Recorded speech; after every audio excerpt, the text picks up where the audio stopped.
That's an excellent question, and I think a lot of people ask that question to themselves as they prepare to get out of the military.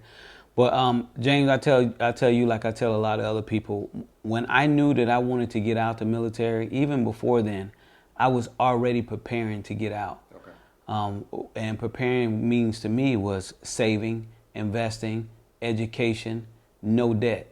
My goal was to be debt free when I got out the military, when I retired, and with the exception of maybe your typical mortgage and your phone bill and electric bill.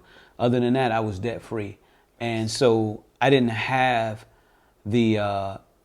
I was nervous, but I wasn't as nervous as the average person that didn't prepare like that. And not to sound braggadocious or anything, but I took advice from a lot of people who had recently got out the military or had been gone out of the military for many years.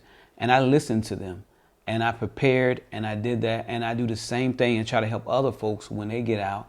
I help them out. I say, hey, make sure your claims are good to go. Make sure that you understand that your check goes from two checks to one check per month. Oh, by the way, it's cut in half as well, you know. And so I just try to prepare them, and I know that they hear that all the time, but I just kind of reiterate that to them because that's needed. They need to know that, and they have and make sure they have a game plan as they take their journey out the military. So that's what I did, and so I wasn't as anxious as I thought I was. Honestly, I thought something was wrong with me because I was like, why am I not nervous, you know? Right. And and the reason why is because I did everything in the last 5 or 6 years that I had to do in order to not be in that situation where I knew that I was going to have a difficult time.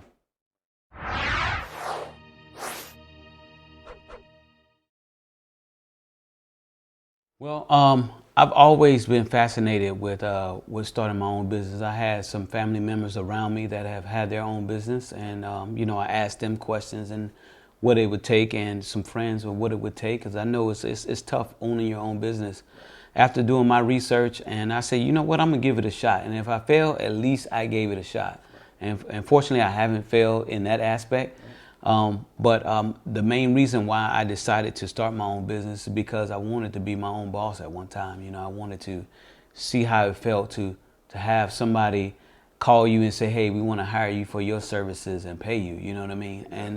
And so after having the opportunity to do that, I definitely it felt great.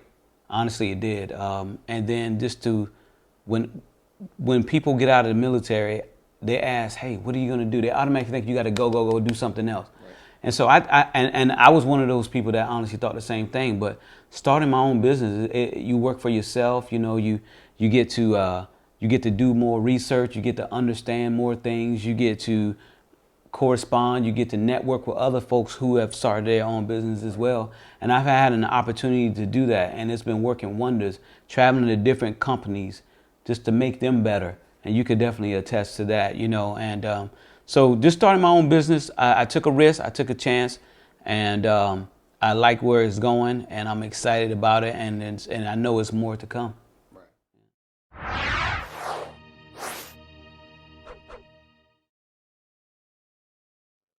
Yeah, and I tell folks, and sometimes when I go and speak, in particular with younger kids who are, I try to get them to take that risk. I ask them, have there anyone in here ever heard of WD-40? And some of them will raise their hand and say, hey, yeah, I've heard of it. And I said, well, do you know where that name came from and why they came with WD-40? And I told them, a lot of them was like, no, I never heard of it, you know. So I said, well, first of all, the WD stands for water displacement. And then I said to them, it was a group of scientists in San Diego that was trying to find a way to come up with a solution where you can, avoid rust. And so it took them 40 times, and they got it right. And so that's why the name is WD-40. It could have been WD-38 if they was on the 38th try, but it was WD-40. And I tell a lot of folks, in particular the younger generation, that particular invention has served wonders in so many households.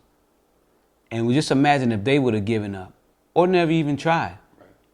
then you would have missed out on something that's so monumental in to this day and age. I have WD-40 here. I use it every time I hear some of my doors closing and then hear that. I spray that WD-40 and it works every time. So I explained to them, hey, look how important WD-40 was. So if they had that time, if they thought that much in that particular invention, just imagine what you can do.